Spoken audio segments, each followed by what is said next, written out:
This, I think, gets into the kind of getting into the details, Mr. Chairman, that I'd like to get into in executive session. U.S. President George Herbert Walker Bush pushes for a land war against Iraq. But polls show the U.S. public is split 50-50 on that idea. Then comes this eyewitness testimony before a congressional committee from a 15-year-old Kuwaiti girl. The claim is she cannot be identified for fear of reprisals. While I was there, I saw the Iraqi soldiers come into the hospital with guns. They took the babies out of the incubators, took the incubators, and left the children to die on the cold floor. The U.S. public is outraged. The result? Support for land war zooms. It's a turning point. Desert Storm is launched. 135,000 Iraqis are killed. An estimated 1 million Iraqis, many of them children and old people, then die as a result of 10 years of sanctions. One small problem. There never were any incubator baby deaths, not one. The Canadian Broadcasting Corporation's investigative flagship program, The Fifth Estate, reveals the girl to be the Kuwaiti ambassador's daughter, given her lines and coached in acting by the giant American PR firm Hill & Knowlton. It's one phase in a $10 million joint U.S.-Kuwaiti campaign of deception. This man is lying. I myself buried 14 newborn babies that had been taken from their incubators. This man is lying. And they had kids in incubators, and they were thrown out of the incubators so that Kuwait could be systematically dismantled. There were a lot of people who participated in a conspiracy. Yes, an out-and-out conspiracy of fake organizations, false documents, fraud, and disinformation. Do you have any people being paid by the CIA who are contributing to the national news services, AP and UPI? Well, again, I think we're getting into the kind of detail, Mr. Chairman, that I'd prefer to handle in executive session. I'm Ray McGovern, a 27-year veteran of the Central Intelligence Agency. Why did you lie to get us into a war that was not necessary and that has caused these kinds of casualties? Ruh-roh. First of all, I haven't lied. Oh, he didn't lie. All right, well, that settles it, everybody. There's pound cake in the back. We can all have a nice time. And it appears that there were not weapons of mass destruction there. You said you knew where they were. I did not. See? He never said he knew where they were. We know where they are. They're in the area around Tikrit and Baghdad and east, west, south, and north somewhat. So the Secretary of Defense caught in a contradiction about weapons of mass destruction. Surely that will be a big story. How much of an axe do you have to grind with Secretary Rumsfeld? But he wasn't just any heckler. Were you nervous? Tucker, I resent the word heckler. I'd like you to take that back. Okay, I'm not taking it back. Donald Rumsfeld encouraged whoever, I think, had their hands on you at the time to let you stay there. Does he get any credit for that today? Isn't it enough that he was wrong and had bad judgment? Why does he have to be a liar, too? Well, you know, that's the question you'd have to direct to him. But won't. Right after 9/11, people were asked about Iraq, and only about 16% felt Saddam Hussein had anything to do with it. But with all of this propaganda coming out, Cheney and all those folks, about 28% believed that Iraq had something to do with it. 2 years after we invaded Iraq, close to 60%, 56% of Americans believed a delusion. What did Iraq have to do with what? The attack on the World Trade Center. Nothing. There are 5 giant multinational corporations who control all 14,000, virtually all 14,000 radio stations in America, all 5,000 television stations, 80% of our newspapers, all of our billboards, and most of the large internet content providers. So there are 5 guys who are deciding what we hear as news and information.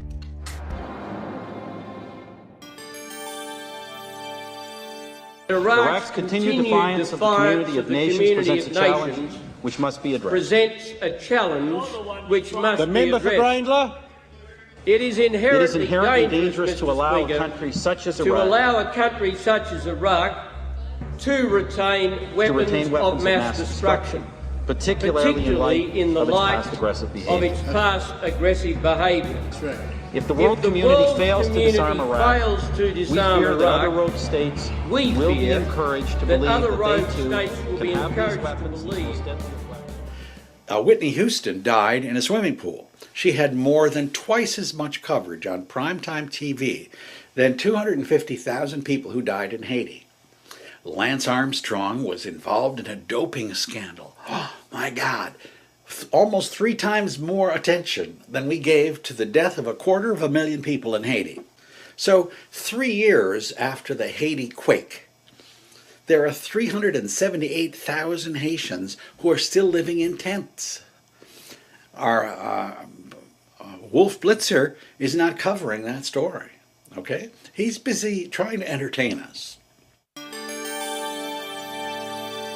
So now with Pawlenty dropping out, Rick Perry dropping in, and Michelle Bachmann and Ron Paul dominating the Ames straw poll, we got ourselves a race. We have a top tier. It is Mitt Romney, Rick Perry, and Michelle Bachmann. We have a new top tier, and it's Perry, Mitt Romney, and Bachmann. There's now a top tier in this race, at least for now, of Romney, Perry, and Bachmann. I mean, I think that's fair to say. Really fair to say? You're not forgetting, I don't know, anyone, say an ideologically consistent 12-term congressman who came within less than 200 votes of winning the straw poll? Isn't anyone going to give that gentleman a little love? There's a top tier now of Bachmann and Perry and Romney, and, you know, we haven't mentioned, and we should. Thank you. We haven't mentioned, and we should, Rick Santorum, who did really surprisingly well for the amount of money and resources he had. Rick Santorum? He didn't get half of what Ron Paul got. He lost to the guy who lost so bad he dropped out of the race. Santorum? We're looking at Mitt Romney, who continues to be the front runner, but we have Rick Perry as well, and now Michelle Bachmann. Let's not count out John Huntsman, though. What? John Huntsman? Huntsman got 69 votes. If all of John Huntsman's supporters met at the same Ames, Iowa Quiznos, the fire marshal would say, yeah, that's fine, no problem. There's still some tables open in the back. Huntsman was the only Mormon running in the straw poll, and he came in second amongst Mormons. And by the way, this pretending Ron Paul doesn't exist for some reason has been going on for weeks. A new Gallup survey showing Rick Perry running second to Mitt Romney, knocking down Iowa favorite Michelle Bachmann to fourth. Behind who? Fourth behind who? How did Libertarian Ron Paul become the 13th floor in a hotel? Why? What's wrong with... He is Tea Party patient zero. All that small government grassroots business, he planted that grass. These other folks, they're just moral majorities in a tri-cornered hat. Ron Paul's the real deal, and Fox News should love this guy. But watch the disconnect between the debate moderators at Fox's Thursday debate and the debate audience.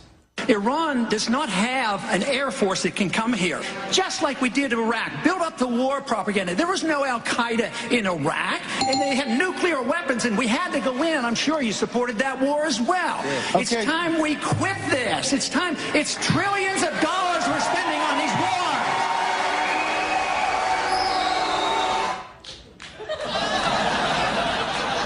What's with the smirk and the eye roll? The crowd goes nuts and you do one of these.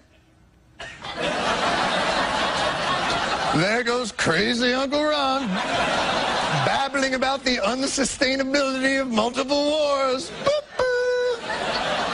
He's the one guy in the field, agree with him or don't agree with him, who doesn't go out of his way to regurgitate talking points or change what he believes to fit the audience he's in front of, and you're treating him like if this were Celebrity Apprentice, he'd be this guy. By the way, at the Ames, Iowa straw poll, Busey beat Huntsman 77 to 69. And even when The media does remember Ron Paul. It's only to reassure themselves how there's no need to remember Ron Paul. Right now, live, right next to the bus behind us, Ron Paul is speaking, and 7 of the candidates are here today. We have live pictures of Ron Paul, but you know what? We're talking about Sarah Palin, we're talking about Rick Perry, the two people not in the race yet, Drew. And guess what, Paul? If you get video of Sarah Palin or get a soundbite from her, bring that back to us. You can hold the Ron Paul stuff. Your administration continues to make the use of video news releases, which are prepackaged news stories sent to television stations, fully aware that some or many of these stations will air them without any disclaimer that they are produced by the government. Comptroller General of the United States this week said that raises ethical questions. Does it raise ethical questions about the use of government money to produce stories about the government that wind up being aired with no disclosure that they were produced by the government? There is a Justice Department opinion that says these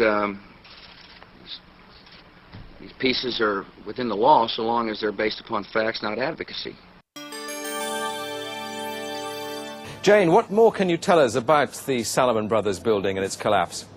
Well, only really what you already know. Details are very, very sketchy. As you can see behind me, the Trade Center appears to be still burning. We see these huge clouds of smoke and ash, and we know that behind that there's an empty piece of what was a very familiar New York skyline. 1,500 people are being treated.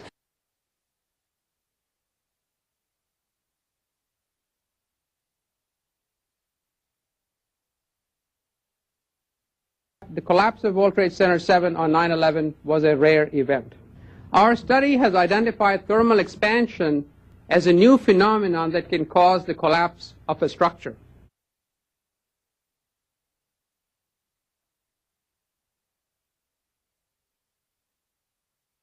I scream, you scream, you know the rest. I scream, you scream. You know the rest. I scream, you scream. You know the rest. We received an order from one of Murdoch's apparatchiks, if you will, that we should cut away from our newscast and start carrying a fawning tribute to Ronald Reagan that was airing at the Republican convention.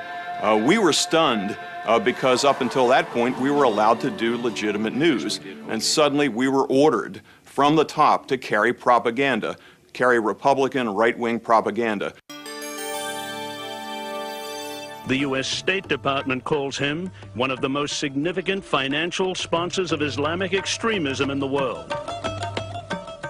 Supposedly, a CNN reporter found Osama bin Laden, took a television camera crew with him. He is a major terrorist financier. Went into Osama bin Laden's hideout. We are put in a minivan with curtained windows and drive west. As night falls, we move to a four-wheel drive vehicle that makes its way up a rough mountain path past checkpoints manned by heavily armed men. Interviewed him and his top leadership, his top lieutenants and colonels and generals in their hideout. Mr. bin Laden, you have declared a jihad against the United States. Can you tell us why? The U.S. government has committed acts that are extremely unjust, hideous, and criminal through its support of the Israeli occupation of Palestine. And we believe the U.S. is directly responsible for those killed in Palestine, Lebanon, and Iraq. This is a CNN reporter with a camera crew. And he came out and told everybody, within 3 weeks, Osama bin Laden is going to attack the United States and Israel. Now, don't you think that's kind of strange, folks? You see, because the largest intelligence apparatus in the world, with the biggest budget in the history of the world, has been looking for Osama bin Laden for years and years and years, and can't find him. Some doofus, jerk-off reporter with a camera crew waltzes right into his hideout and interviews him. Now, that tells us two things. Either everyone in the intelligence community and all of the intelligence agencies of the United States government are blithering idiots and incompetent fools, including the entire apparatus of the FBI and all of their personnel, or they're lying to us. They're not looking for him at all. I suspect your research has discovered the memoranda that were written by John Moody and by Roger in terms of setting the tone for the day. The message of the day is a very political device. Let's spend a good deal of time on the battle over judicial nominations, which the President will address this morning.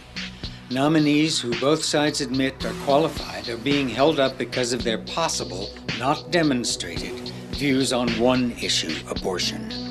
This should be a trademark issue for FNC today and in the days to come. There was nothing covert about the way the managing editors in New York or Washington operated. They made it perfectly clear what they expected from us. The so-called 9/11 Commission has already been meeting. This is not what did he know and when did he know it stuff. Do not turn this into Watergate. Every morning there was a detailed list of subjects to talk about, not talk about. Kerry's speech on the economy at Georgetown is likely to move onto the topic of Iraq. We should take the beginning of the Kerry speech and see if other news at the time is more compelling. It is not required to take it start to finish. They were just actually issuing edicts to the reporters to control what they could say and how they could say it.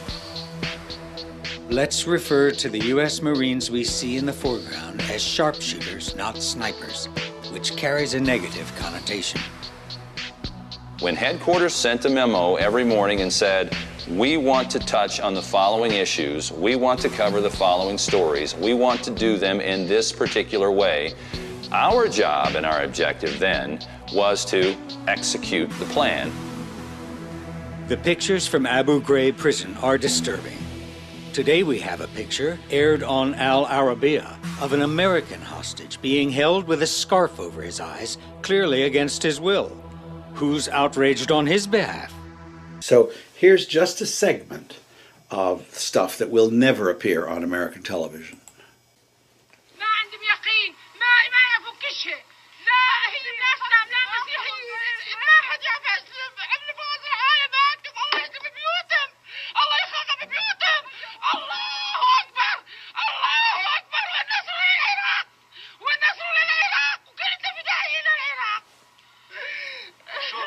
يضربوا المدنيين يعني؟ ايه مدنيين هي كله هذا بيت عمنا كله مدنيين كله عسكريين كله مدنيين يضربون من الله ينتقم منهم حسبي الله ونعم الوكيل حسبي الله ونعم الوكيل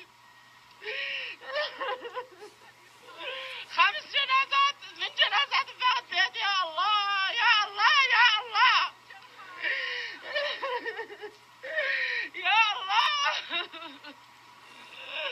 الله انتقم منهم الله خلحقنا منهم وينك الله وينك الله. So there are 100,000 stories like that that simply do not get into our consciousness, and so we remain kind of immune from having to deal with the consequences of our collective behavior. The documentary that we just saw a clip of never aired. It never aired on CNN International. Why not? Well, I still haven't been given an exact reason as to why it didn't air. I went and visited with the president of CNN International, Tony Maddox, twice on behalf of my dumbfounded crew, and we were never given an answer. And so I started investigating the situation, Liz, after several employees who'd been at the network for years approached me and said, you need to look into this, there's something going on. It's very strange they're not airing your documentary. And after some investigation, we found out that CNN International is actually making money from the Bahrain regime. They are a customer of Bahrain. Bahrain is paying CNN International to create content that shows Bahrain in a favorable light, and then air, also not only to create that content, Liz, to then air that content on CNN International. And in one of the shows, it was called I List Bahrain. It was back in 2010. It was sponsored by Bahrain. And Richard Quest was live from the country for a week talking about the Formula One race and how progressive Bahrain was and how the Crown Prince was a reformer. Well, we saw in February 2011 that under the Crown Prince's rule, the military troops shot and killed unarmed protesters in broad daylight. And this is very dangerous because what CNN is doing, and they're not only taking money from just Bahrain, they've also produced similar content for Georgia, Kazakhstan, and other nations as well, Lebanon. And what makes this dangerous is they're not disclosing to the viewers that these sponsored programs are actually being sponsored. Or if they are disclosing it, it's in very small gray lettering at the bottom of the article. Whether it's CNN or CBS or NBC, it's all fiction. People making this junk know that. The viewers suspect it, but where are they going to turn to?